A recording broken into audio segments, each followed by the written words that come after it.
Welcome to Srushti Surgeon School Lunar Workshop.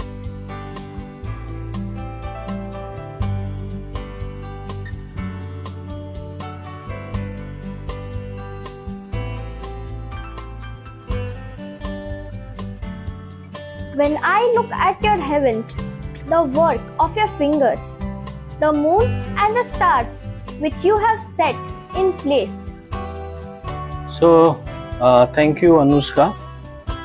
Friends, today we are here for the lunar workshop organized by Srushti Surgeon School, and we have with us Nanubhai Mekwan also from Ahmedabad, and Anushka and her brother. તો અહીંયા આજે આપણે સૃષ્ટિ સર્જન school lunar વર્કશોપમાં આપણે મળી રહ્યા છીએ. આજે તારીખ 3rd May 2026.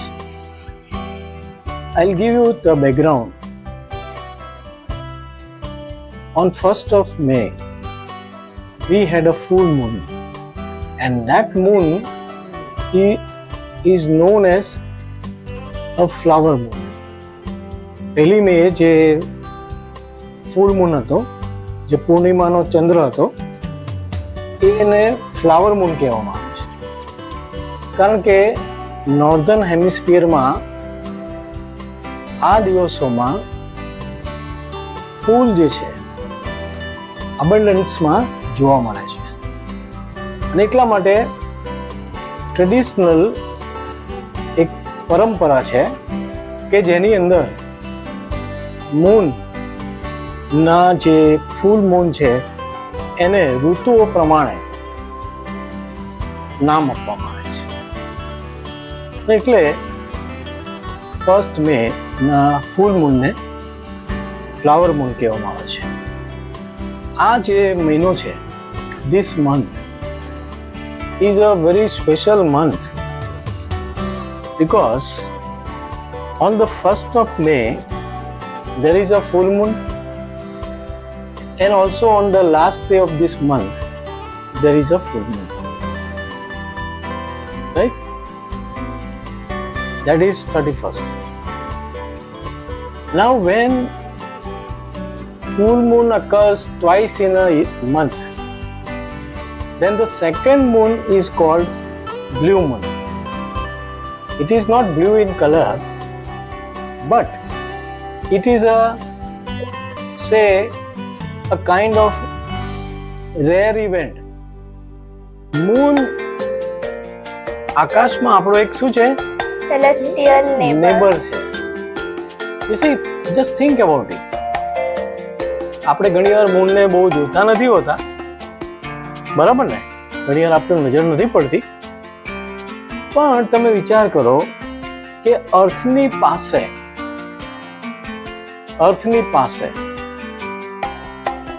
આવું કોઈ ઓબ્જેક્ટ આકાશમાં જે પ્રકાશિત થાય છે, ઇલ્યુમિનેટ થાય છે, ઘણીવાર ફૂલ મૂન થાય છે, ઘણીવાર હાફ મૂન થાય છે, રાઈટ? અને ઘણીવાર ક્રેસન્ટ ફેઝમાં આપણને જોવા મળે છે. તો આ ડિફરન્ટ શેપમાં મૂન જોવા મળે છે. તો મૂનના શેપ બદલાયા કરે છે? મૂનના શેપ બદલાય છે? તમને જો હું બતાવું આ પિક્ચર, સી ધીસ પિક્ચર. આ પિક્ચરમાં તમે જુઓ કે the moon as scene from earth. Okay, અહીંયા તમે જુઓ, this is called new moon, where you don't see, okay, moon surface is totally dark, okay, but then this is a waxing crescent. Now in this state, out moon તમને જ્યારે દેખાય અર્થ ઉપરથી, ત્યારે moon ક્યાં હોય છે? તમે જુઓ કે મૂન જે છે એ આ પોઝિશનમાં હોય છે. ઓકે, સન ક્યાં છે? અહીં છે. પૃથ્વી ક્યાં છે? અહીં છે. ઓકે, તો પૃથ્વી એ સૂર્યની આજુબાજુ ફરે છે, પણ મૂન જે છે એ ક્યાં ફરે છે? પૃથ્વીની આજુબાજુ. અને એટલે શું છે, અનુષ્કાએ જે કહ્યું એ પ્રમાણે આપણને મૂનના અલગ અલગ ફેઝ જોવા મળે. એટલે પહેલા આપણને જો ન્યૂ મૂન હોય તો વેક્સિન ક્રેસન્ટ કહેવાય આ ફેઝને. શું કહેવાય? ક્રેસન્ટ. પછીનો ફેઝ છે એ ફર્સ્ટ ક્વાર્ટર છે. પછીથી ફૂલ વેક્સિન ગિબસ સ્ટેટ આવે છે. તો વેક્સિન જે ક્રેસન્ટ ગિબસ છે પછીથી ફૂલ મૂન આવે છે. પછી શું થાય છે? ફૂલ મૂન થાય છે. અને પછીથી વેનિંગ ગિબસ આવે છે. વેનિંગ ગિબસ. સો વેનિંગ એટલે ડિક્રીઝ થવું, રિડ્યુસ થવું. The illuminated surface of moon start reducing. અને પછી શું થાય છે? લાસ્ટ ક્વાર્ટર આવે છે. અને પછી વેનિંગ ક્રેસન્ટ આવે છે. અગેન ન્યૂ મૂન થઈ જાય છે. તો આ new moon to new moon કેટલા દિવસ થાય છે? 29.5 days. અને એને લ્યુનર મંથ કહેવામાં આવે છે. બરાબર? તો તમે જુઓ મૂન જે છે એના ફેઝિસના લીધે તમને ખબર પડે છે એક મહિનો થયો. 1 month is over. તો અર્થ જે છે સૂર્યની આજુબાજુ ફરે છે અર્થ, અને એને આપણે એક વર્ષ તરીકે લે છે. Please read Genesis chapter 1 verse 14. And God said, let there be lights in the expanse of the heavens to separate the day from night, and let them be signs for seasons, for days and years. Thank you. So, such an amazing thing. Okay. The moon is actually created by God. ઈશ્વરે એને બનાવ્યું છે. Genesis 1:14. Okay, Genesis 1:14. તો એની અંદર તમે જુઓ કે બહુ સરસ બાબત લખી છે કે let there be lights in the expanse of heaven. આપણે ઉપર જે જોઈએ છે, આકાશમાં જે જોઈએ છે ને, એને શું કહેવાય? બાઇબલમાં શું કહ્યું છે? એક્સપાન્સ. અંતરિક્ષ, ગુજરાતીમાં અંતરિક્ષ કહું છે, આકાશના અંતરિક્ષમાં. બરાબર? અને to separate day from night, and let them be for signs and for seasons and for days and years. બહુ અદ્ભુત છે. હવે આપણે બીજી એક વસ્તુ, તમે જે શરૂઆતમાં તે વાંચ્યું સામ્સ 8 અને 3 માં કિંગ ડેવિડ આ જ વાત કહે છે કે when I look at your heavens, the work of your fingers, the moon and the stars which you have set in place. એને એવી રીતે ગોઠવ્યા છે ઈશ્વરે કે મૂન જે છે એ પૃથ્વીની આજુબાજુ ફરે અને એના ફેઝિસ થાય. તો તમે જુઓ કે આજે આપણે જે જોવાના છે, I will give you one worksheet. You can take this worksheet. See, you can write your name, your class, today, the date. Moon is the Earth's only natural satellite. Now, moon is not reflecting its own light, but it is a borrowed light. Okay? Moon કે પોતે પ્રકાશિત નથી થતું, બરાબર ને? પણ moon શું કરે છે? કોનો પ્રકાશ રિફ્લેક્ટ કરે છે? સનનો રિફ્લેક્ટ કરે છે. Moon is like a mirror in the sky. હે ને? એ થિયેટરમાં જ્યારે ડ્રામા કરતા હોય ત્યારે સ્ટેજ ઉપર, તમે સ્કૂલમાં જોજો, તમારે ત્યાં એ લાઇટ્સ ઉપરથી નાખે છે આમ ડ્રામા જે થાય ત્યારે. પછી ઘણીવાર લાઇટ ડીમ થઈ જાય છે, ઘણીવાર લાઇટ ફૂલ થઈ જાય છે, રાઈટ? તો અહીંયા બી શું થાય છે? આકાશમાં શું થાય છે? આપણે જોઈએ, વિચારીએ કે ઈશ્વરે કેવું ગજબનું કર્યું છે કે કોઈ વાર લાઇટ ફૂલ થઈ જાય છે મૂનની, કોઈ વાર લાઇટ ડીમ થઈ જાય છે. તો કેટલું અજાયબ જેવું છે. એટલે અહીંયા આ જે મૂનની જે લાઇટ જે છે એ ડીમ ફૂલ થાય ને ત્યારે એના લીધે પૃથ્વી ઉપરનું જે જીવન છે એ ઘણી બધી રીતના એનાથી એ ઇન્ફ્લુઅન્સ થાય છે અથવા તો એની પર અસર હોય છે. કઈ રીતના? તો કહે છે કે જો તમે એક તો મૂનલાઇટ હોય તો પહેલાના સમયમાં ફાર્મર્સ જે છે એ મૂનલાઇટની અંદર રાતે ફાર્મિંગ કરતા હતા અથવા તો ખેતરમાં કામ કરી શકતા.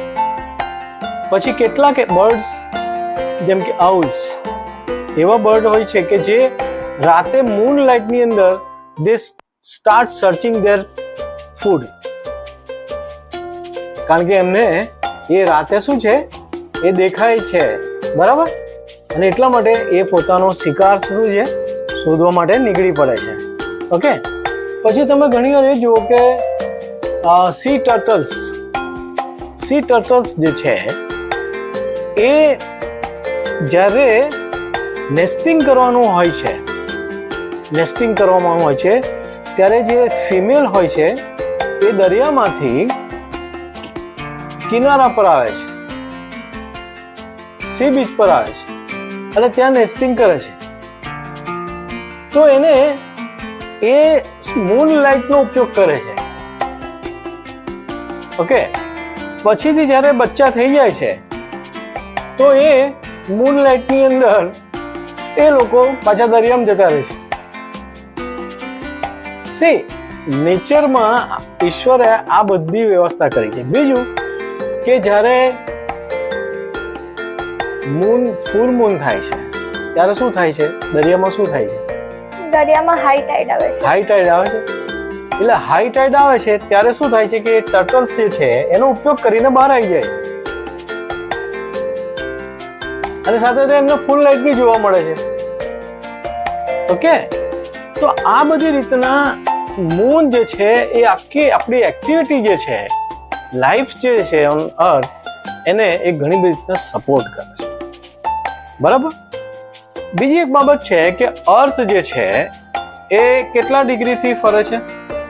23.5 ડિગ્રીના એંગલથી એ ફરે છે સૂર્યની આસપાસ. તો એના લીધે પૃથ્વી ઉપર શું થાય છે? સિઝન્સ થાય છે. Because earth is round. Earth round છે એટલે એની જે બધી સરફેસ છે એના પર ટેમ્પરેચર શું હોય છે? અનઇવન હોય છે અને એટલા માટે શું થાય છે? સિઝન્સ થાય છે.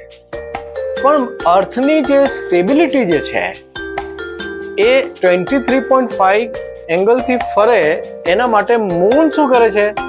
એ સ્ટેબિલિટીને એ સપોર્ટ કરે છે.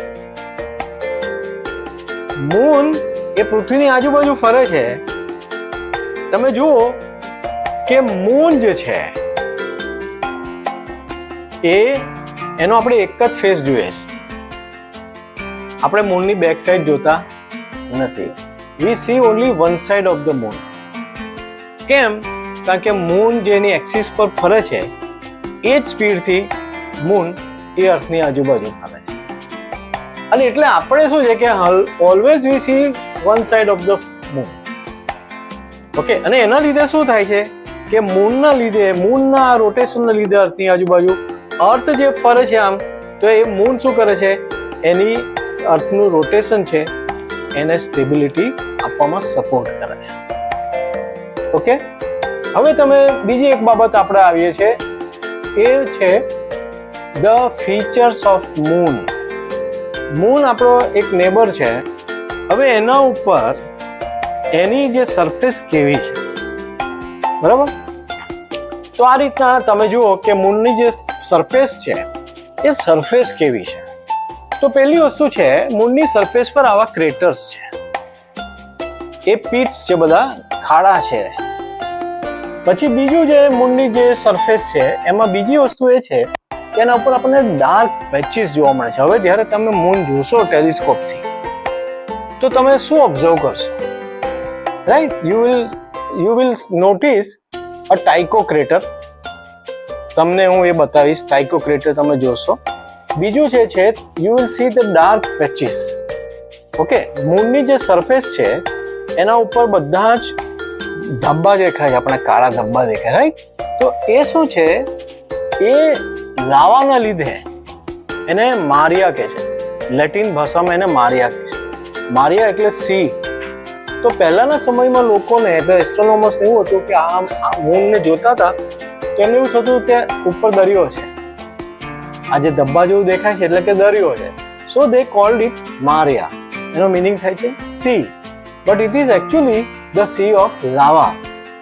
Okay, and it is iron rich, અને એટલા માટે એની રિફ્લેક્ટિવિટી ઓછી છે. એટલે લાઇટ જે મૂન પર પડે છે એમાં અહીંયાથી લાઇટ ઓછી રિફ્લેક્ટ થાય છે, અને એટલા માટે ભાગ કેવો દેખાય છે, કાળો દેખાય છે, ડાર્ક દેખાય છે, રાઈટ. પછી બીજો એક પાર્ટ જે છે એ મૂનની ઉપર બ્રાઇટ દેખાય છે. એક પાર્ટ ડાર્ક દેખાય છે, બીજો પાર્ટ બ્રાઇટ દેખાય છે. એને હાઇલેન્ડ્સ કહેવામાં આવે છે. મૂનની ઉપર માઉન્ટેન્સ પણ છે. આ મૂનની જે સરફેસ છે, આ જે ડાર્ક પેચીસ છે એ લાવા છે, એને મારિયા કહે છે. ઓકે, આ જે છે એ ક્રેટર્સ કહેવાય છે. ક્રેટર્સ, આ જે છે ક્રેટર્સ છે. આ ટાઇકો ક્રેટર છે, 85 કિલોમીટર લાંબો છે, જે મેં તમને કહું ને એ પહોળો છે, અને 15,400 ડીપ છે. આ બધા ક્રેટર્સ છે, ખાડા છે. આ ક્રેટર્સ એટલા માટે બન્યા છે કારણ કે સાયન્ટિસ્ટ એવું કહે છે કે ભાઈ મૂનની ઉપર મિટિયોર્સ, એસ્ટેરોઇડ્સ, એના ઇમ્પેક્ટ્સ જે છે એ એના જે એટેક થયા, અને એના લીધે એ મૂન જે છે એના ઉપર શું થયું, આવા ખાડા પડી ગયા. એમાં મૂનની ઉપર કોઈ વેધર જ નથી, મૂનની ઉપર એર નથી, મૂનની ઉપર વોટર નથી. મૂનની જે સરફેસ છે એ ડેડ છે. કેવી છે? ડેડ. અને રોકી સરફેસ છે, ખાડા છે, ટેકરા છે, ડાર્ક છે, બ્રાઇટ છે, બધું જ છે, પણ એમાં લાઈફ નથી. ઓકે, ડેડ છે. એર, વોટર, વેધર કશું જ નથી. અને તો આ જે છે એ મૂનની જે સરફેસ છે, અને એ પ્રભુએ એટલા માટે ઉત્પન્ન કર્યો છે મૂનને કે જેનાથી આપણે પૃથ્વી ઉપર ઘણી બધી રીતના આપણા વેધર માટે, પૃથ્વી પરના વેધર માટે, પૃથ્વી પર જે લાઇટ જે છે, ડીમ, ફૂલ જે છે, અને આ બધી સિઝન્સ જે છે, અહીંની જે એક્ટિવિટી જે છે, એના બધા જે હાઈ ટાઈડ ને એના માટે લો ટાઈડ જે છે, તો એ હાઈ ટાઈડ જે આવે છે આપણે, તો એના લીધે આખા ઓશનની અંદર એક એક્સરસાઇઝ થાય છે. અને જે ઓશનમાં જે મરાઇન લાઈફ જે છે એમાં એક આખી એક્સરસાઇઝ થાય છે. હાઈ ટાઈડ આવે છે, લો ટાઈડ આવે છે. તો એ રીતના મૂન જે છે એની ઘણી બધી મોટી ભૂમિકા છે. બરાબર? તો આ એક આપણે જોયું, મૂનની જે સરફેસ વિશે મેં તમને આ બતાવ્યું. બરાબર? હવે એક છેલ્લે એક સવાલ હું તમને પૂછીને પૂરું કરીશું કે ફૂલ મૂન કેમ થાય છે? એ વખતે મૂનની, અર્થની અને સનની પોઝિશન શું હોય છે?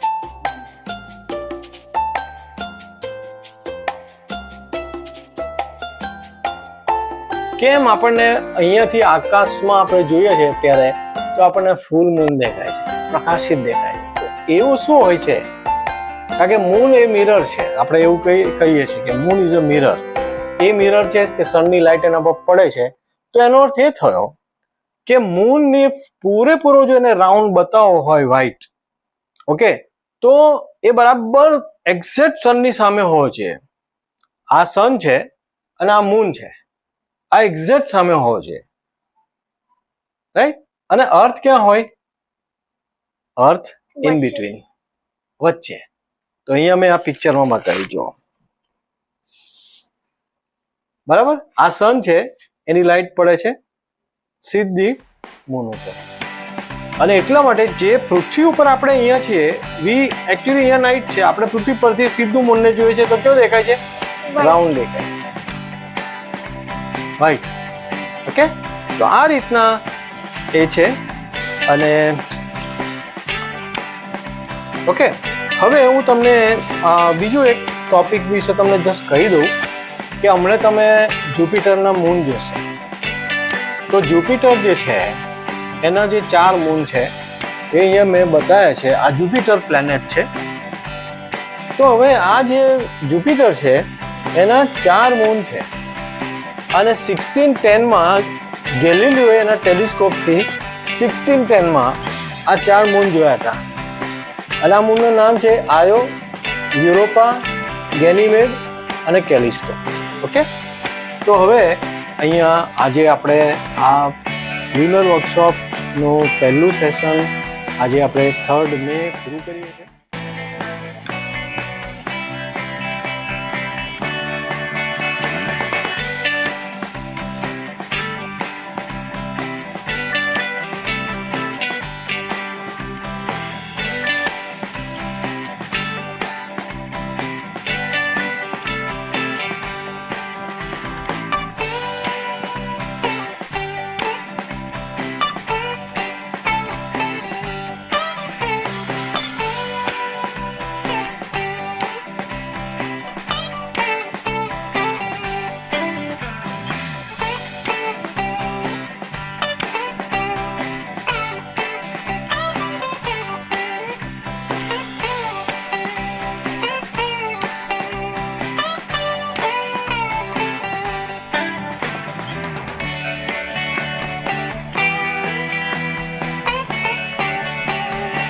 ગેલિલિયોએ કયા 4 મૂન્સ જોયા હતા? આયો, યુરોપા, ગેનીમેડ અને કેલિસ્ટો.